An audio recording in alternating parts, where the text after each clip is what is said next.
त्योहार से पहले आटा, सूजी, मैदा और ब्रेड का महंगा होने की आशंका बढ़ गई है। कृषि उपज मंडियों के बाद अब थोक बाजार में भी गेहूं के दाम बढ़ गए हैं, जिस वजह से गेहूं से बनने वाले प्रोडक्ट्स के महंगे होने के आसार हैं। बुधवार को दिल्ली के बाजार में 23,547 रुपये प्रति कुंटल का रिकॉर्ड भाव दर्ज किया गया गेहूं का।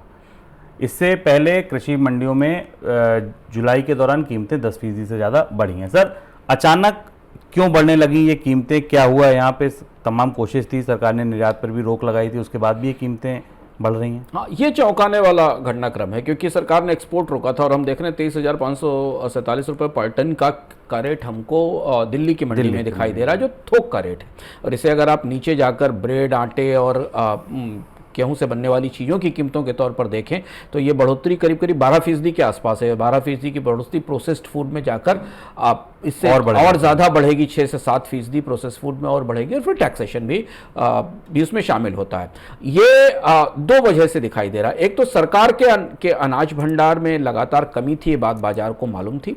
खरीफ की बुवाई पिछड़ने के कारण धान की फसल को लेकर, पैडी की फसल को लेकर जो आशंकाएं हैं लगातार, उसने पूरे अनाज बाजार में एक किस्म का इन्फ्लेशनरी सेंटिमेंट पैदा कर दिया है, इन्फ्लेशन की एक्सपेक्टेशन पैदा कर दी, जो कि कहते हैं ना कि महंगाई से ज़्यादा महंगाई का नाम बुरा है। महंगाई से ज़्यादा महंगाई की संभावना बुरी होती, क्योंकि महंगाई तो आप कंट्रोल कर सकते हैं, पर महंगाई की संभावना दुनिया के कोई बैंकर्स कंट्रोल नहीं कर पाते, एक बार कीमतें बढ़ने की संभावना के तौर पर।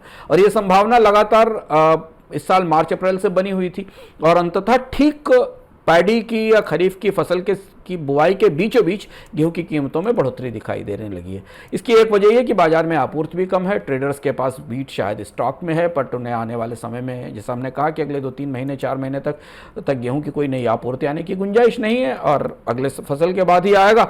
धान की बुवाई में कमी के कारण बाजार में अनाज की कीमतों पर दबाव की संभावना दिख रही है, इसलिए हमें इन कीमतों में महत्वपूर्ण बढ़ोतरी दिखाई दे रही है। और इसके बाद एक जो सबसे बड़ा असर इस फैसले का तत्काल शुभों में दिखाई देगा कि सरकार की ये कोशिश कर रही थी, निर्यात पर प्रतिबंध के बाद भी सरकार इस कोशिश में थी कि गवर्नमेंट टू गवर्नमेंट डील्स में सरकारों के बीच में गेहूं का निर्यात किया जाए, या भारत की सरकार किसी दूसरे देश की सरकार को गेहूं की ज़रूरत पर निर्यात कर सके, पर ऐसा अब होने की भी गुंजाइश बिल्कुल नहीं दिखाई देती। जो हम जिस तरीके की स्थिति गेहूं की खुले बाजार की कीमतों में बढ़ोतरी के तौर पर देख रहे हैं।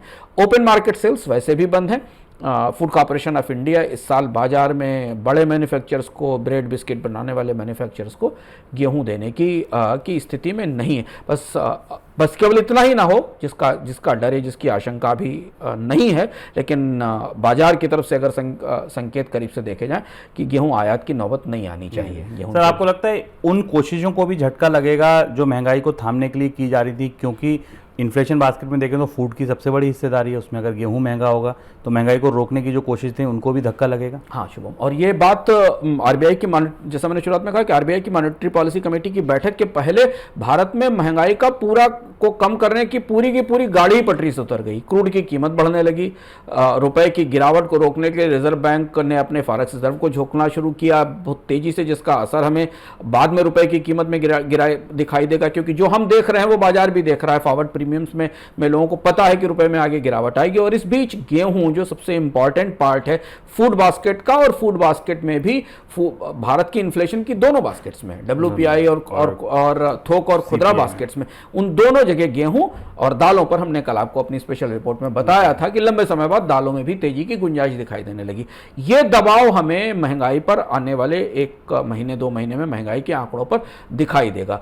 और चिंता जो सबसे बड़ी ये है कि मानसून और खरीफ को लेकर चिंताएं बनी हुई हैं, और अब उनका भी असर दिखाई दे रहा है। इसलिए शायद हम कंपनियां समय से पहले चीज़ों को समझ नहीं, और हमने शुरुआत में आपको बताया कि बहुत सारी कंपनियों के मान को लग रहा है कि अगले 6 महीने 1 साल तक भारतीय बाजार में डिमांड की स्थिति सुधरने की संभावना नहीं है। रिजर्व बैंक के लिए चुनौती बड़ी है, क्योंकि महंगाई पर को बढ़ाने वाले कारक अचानक फिर पिछले 2-3 हफ्तों में सक्रिय हो गए हैं अर्थव्यवस्था में, एकदम जग गए। ऐसा लगता है कि जैसे एकदम क्रूड जगकर खड़ा हो गया, गेहूं जगकर खड़ा हो गया, पैडी की कीमत को लेकर दबाव, कॉटन को लेकर दबाव बनने लगा। तो बहुत सारी चीजें एक साथ पिछले 1 महीने में सक्रिय हो गई हैं, जिनका असर हमें महंगाई की पर दिखाई देगा।